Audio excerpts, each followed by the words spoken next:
Hi everybody, I'm Miss Coulter. I am your science facilitator, and I'm really excited to hopefully meet some of you in person throughout the year, especially at the high school level for all the labs on site. I am here for you. I'm here to help you succeed, so please ask me any questions anytime.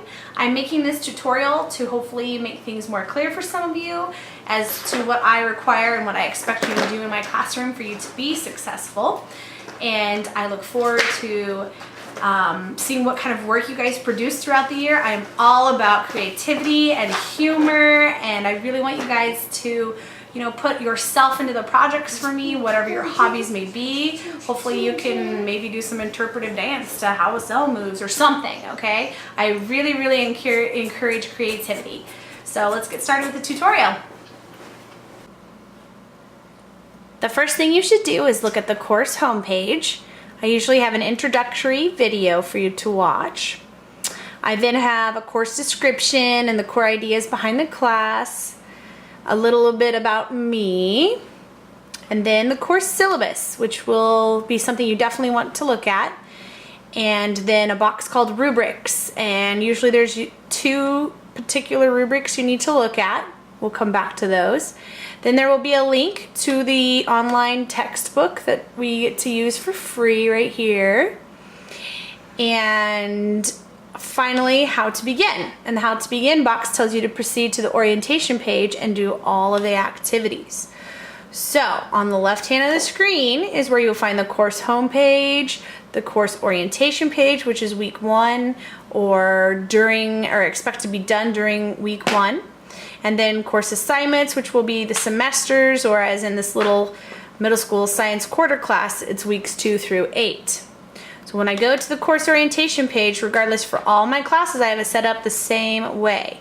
I have a little welcome box. I have the scavenger hunt. The scavenger hunt is very important.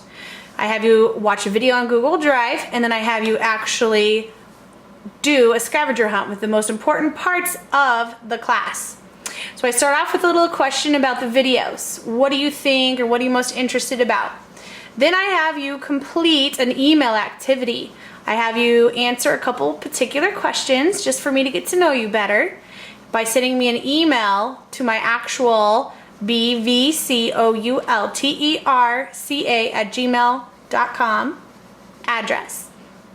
Then the next aspect of the scavenger hunt is the discussion self-assessment.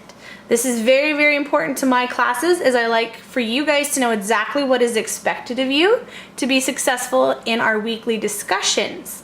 Our weekly discussions are a way for us to have conversations that are a little more interesting than the day-to-day agenda. I try to come up with discussion topics that add, enrich, or help maybe get you guys thinking about the topics from outside the box, or just not the normal parameters of a textbook. So, the next point of the orientation scavenger hunt is finding my syllabus and answering a couple questions about it.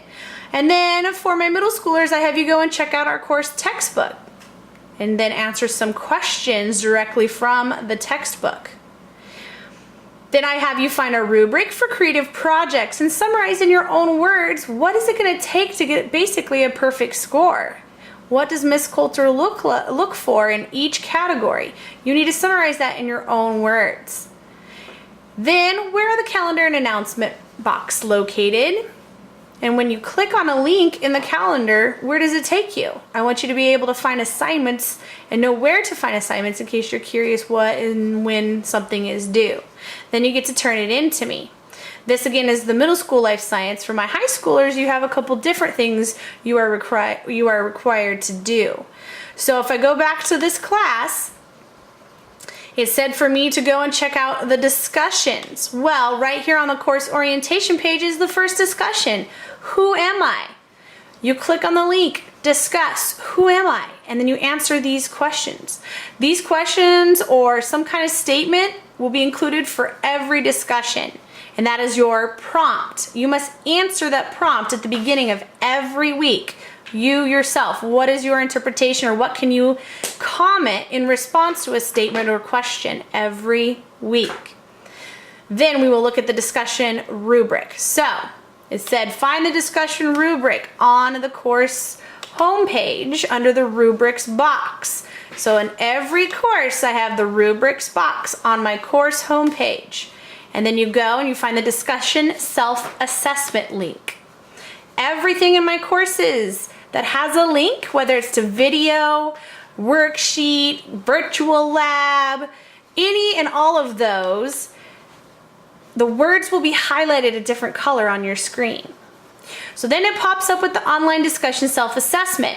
You need to download this and save a copy for yourself, because every week during the semester or quarter you will be grading yourself. You will be assessing yourself to see how you are doing and how you're participating in our weekly discussions. So the first point is, did I submit my initial post early in the week? Then you get 1 point. If you post Monday, Tuesday, Wednesday, I consider those early.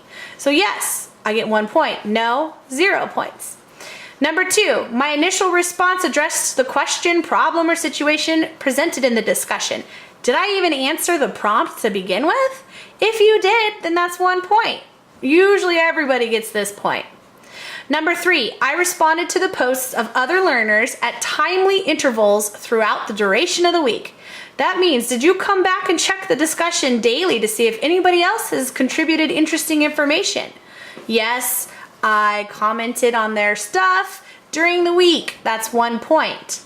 Then number 4 says I posted a minimum of 3 other posts. That means you have to comment 3 other times to your fellow classmates. That's up to 3 points. So if you only commented on 1 other classmate, 1 point. 2 classmates, 2 point. 3 or more, that's 3 points. Number 5 on the rubric says my posts and responses were thorough and thoughtful. You can't just post, oh, I agree, that's great, good job, and get 2 points. You need to say, hey, what I really liked about your post is that you pointed out this or that. Hey, did you see this newest article about, dinosaurs in the news? That, some kind of contribution to the person's post that makes sense. It helps, create a nice, lively discussion and makes people think. And finally, so basically that's worth 2 points, and you can give yourself half-C's.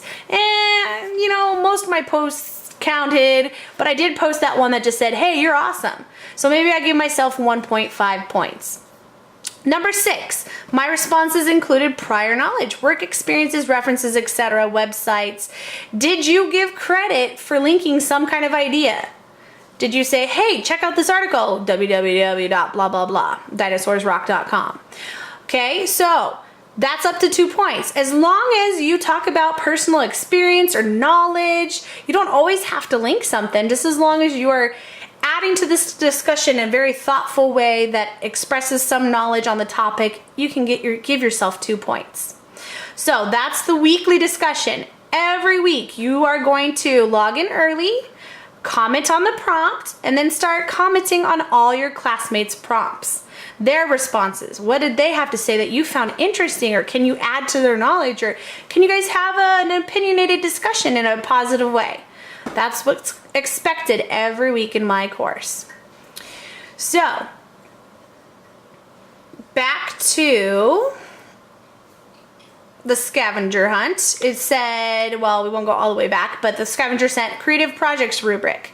So creative projects, again, I want humor, creativity, but you can't lose the science. So here's the project rubric that I use for all my classes. I don't care how you do your project, whether it's a short story, song, cookies that you animate somehow on a video, homemade movie, I don't care. But do you understand the knowledge or the scientific content? Can you give it to me in a fun and easy way to follow that shows creativity, but that you understand actually what you're talking about? Analogies are wonderful. I'm all for analogies, especially when it's funny and creative. So please push yourselves, have fun with this. I encourage it. I wholeheartedly encourage it. All right. So once you have completed, and let's just verify what else we need to do on the orientation page, all the orientation activities then you can move on to what the course has for a daily agenda. So there's the email activity that you need to do for me, and then please sign up for Remind. I am on my phone all the time, but I'm not necessarily around my computer all the time. I can respond to you guys via text, especially through Remind, really fast. I might not always be able to communicate via the email. Finally, at the end of the weeks, you return or you turn in your self-assessment. So in case for the orientation, the who am I, as long as you commented and said, hey Joe, it's cool, I like sports too. And hey Bobby, I play video games, or whatever, that week, as long as you make 3 discussion responses, then you get a 10 out of 10 for this week, because it's not as specific. So yay, we're done with orientation week. Then when we go into the actual course, I have a daily agenda. As far as for my middle school science courses, my little quarters, the creative project will be right there for you, so you know what to expect for the whole quarter. Okay, this is you guys have 1 creative project per quarter. If I go into the specific week, there's my agenda. So I always start off with agendas, Monday through Friday, what is expected. And everywhere you see a different highlighted or colored word, that's a link to something. And if you move the cursor over it, a little hand will pop up, in case for my computer. But it will change. It won't just be the normal cursor. It will change into something that says, hey, click here. This means something. So please follow the agendas word for word until you find something that you need to go and watch. Or there's one of my former teachers down there. Hi, Mr. Kearns. And I have to go to ballet class. And my kid is playing in the background. Sorry about that. But anyways, so click on the links, follow the links around. I will always have the discussion directly below the agenda. So it's really quick and easy to find. So go in there, click on this. You'll see the big open spot for you to write a new post. You click on a new post and you answer the prompt. Okay? Vroom vroom, think about all the cars in the world and how we could classify them using taxonomy. So suggest a characteristic we could use to separate them in groups. Is it a broad or specific trait? Make sure to comment on other ideas. So hey, I would break cars into possibly trucks versus 2 doors and 4 doors, etc., etc., etc. Okay, and I would comment that, and then I'd post, and then I'd wait for my classmates to post and then comment on theirs and say, hey, that is a fabulous idea for separating cards. Have you thought about this? Blah, blah, blah. Then below my discussions will always be Dropbox links for you to turn in whatever work that week. Okay? In this case, the first week I only had 1 assignment due in this course, and then I always end with a self-assessment because it is due by the Sunday of every week, and that is the discussion self-assessment, again, where you are monitoring how you are contributing to our weekly discussions. So if there's a test, an assessment, it will be right here before the discussion self-assessment. All right, that is my general setup. When you go to turn things in, Dropbox will have information for me and for you as well. What I see is somebody has handed it in. When I go to it and I bring up the person's work, unfortunately there's nothing here, I am able to comment and give you feedback directly to your Dropbox. All assignments are that way, so please, please, please look at your feedback on your actual turned in Dropbox link. And I hope that helps, and I look forward to having more conversations with you guys throughout the year. Take care. Bye.